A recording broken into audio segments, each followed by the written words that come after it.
Harvard ಯೂನಿವರ್ಸಿಟಿಯವರು ಮೈಂಡ್ನ ಒಂದು important secret ತಿಳ್ಕೊಳ್ಳೋದಕ್ಕೆ ಒಂದು ಎಕ್ಸ್ಪೆರಿಮೆಂಟ್ ಕಂಡಕ್ಟ್ ಮಾಡ್ತಾರೆ. ಅದು ಪಿಯಾನೋ ಎಕ್ಸ್ಪೆರಿಮೆಂಟ್ ಅಂತ. ಏನ್ ಮಾಡ್ತಾರೆ ಅಂದ್ರೆ 2 ಗ್ರೂಪ್ ಮಾಡ್ತಾರೆ, ಗ್ರೂಪ್ ಎ ಮತ್ತೆ ಗ್ರೂಪ್ ಬಿ. ಗ್ರೂಪ್ ಎ ಮೆಂಬರ್ಸ್ಗೆ ರಿಯಲ್ ಆಗಿ ಇನ್ಸ್ಟ್ರೂಮೆಂಟ್ ಪಿಯಾನೋ ಕೊಡ್ತಾರೆ, ಅಲಾಂಗ್ ವಿತ್ ದ ನೋಟ್ಸ್, ಹೇಗ್ ಬಾರಿಸ್ಬೇಕು ಅಂತ ನೋಟ್ಸ್ ಸಹ ಕೊಡ್ತಾರೆ.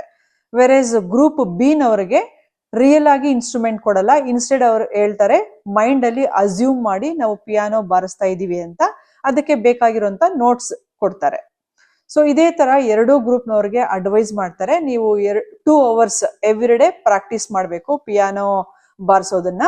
ಈ ತರ 7 days ಪ್ರಾಕ್ಟೀಸ್ ಕಂಟಿನ್ಯೂ ಆಗುತ್ತೆ.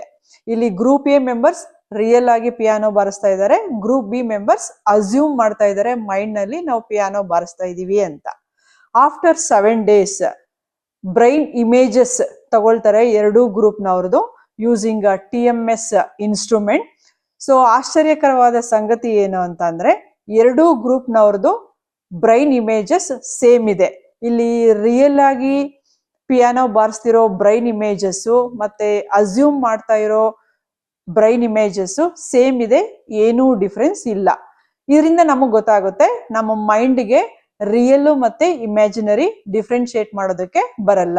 ಸೊ ನಾವು ನಿಜ ಅನ್ಕೊಂಡ್ರು ನಿಜ ಅನ್ಕೊಳ್ಳುತ್ತೆ, ನಾವು ಸುಳ್ಳು ಅನ್ಕೊಂಡ್ರು ನಿಜ ಅನ್ಕೊಳ್ಳುತ್ತೆ.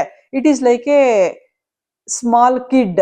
ಸೊ ಮಕ್ಕಳಿಗೆ ನಾವು ಏನ್ ಹೇಳಿದ್ರು ಗೊತ್ತಾಗಲ್ಲ, ನಾವ್ ಏನ್ ಹೇಳಿದ್ರು ನಿಜ ಅಂತ ಅನ್ಕೊಳ್ಳುತ್ತೆ. ಸೊ ನಾವ್ ಏನ್ ಅನ್ಕೊಳ್ತೀವಿ ಅದು ತುಂಬಾ ಇಂಪಾರ್ಟೆಂಟ್. ಸೊ ಇದರಿಂದ ಗೊತ್ತಾಗುತ್ತೆ ನಮ್ಮ ಮೈಂಡ್ಗೆ ರಿಯಲ್ ಮತ್ತೆ ಇಮ್ಯಾಜಿನರಿ ಡಿಫ್ರೆನ್ಶಿಯೇಟ್ ಮಾಡೋದಕ್ಕೆ ಬರಲ್ಲ. ಈ ಮೈಂಡ್ ನ ಕ್ವಾಲಿಟಿಗೆ ಮತ್ತೆ ನಮ್ಮ ಹೆಲ್ತ್ಗೆ ಏನಾದ್ರೂ ಸಂಬಂಧ ಇದೆಯಾ ಅಂದ್ರೆ ಖಂಡಿತ ಇದೆ.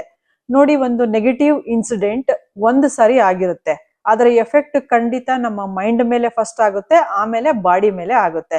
ಆದ್ರೆ ನಾವೇನ್ ಮಾಡ್ತೀವಿ, ಆ ಇನ್ಸಿಡೆಂಟ್ ನ ಸುಮಾರು ಸರಿ ಜ್ಞಾಪಕ ಮಾಡ್ಕೊಳ್ತೀವಿ, ಅಸ್ಯೂಮ್ ಮಾಡ್ಕೊಳ್ತೀವಿ, ರೀಕಾಲ್ ಮಾಡ್ಕೊಳ್ತೀವಿ.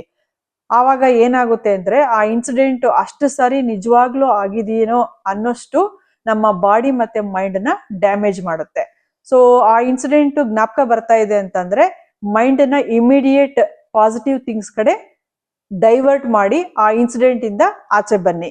ಸೊ ನಿಮಗ್ ಗೊತ್ತಾ, ಯಾವುದೇ ಒಂದು negative emotion like sadness, angry, stress, fear continues ಆಗಿ ನಮ್ಮ ಮೈಂಡ್ ನಲ್ಲಿ 3 months ಇಟ್ಕೊಂಡ್ರೆ, ಫೀಲ್ ಮಾಡಿದ್ರೆ, ಆಫ್ಟರ್ 3 months ಆ negative emotion it transforms into physical disease.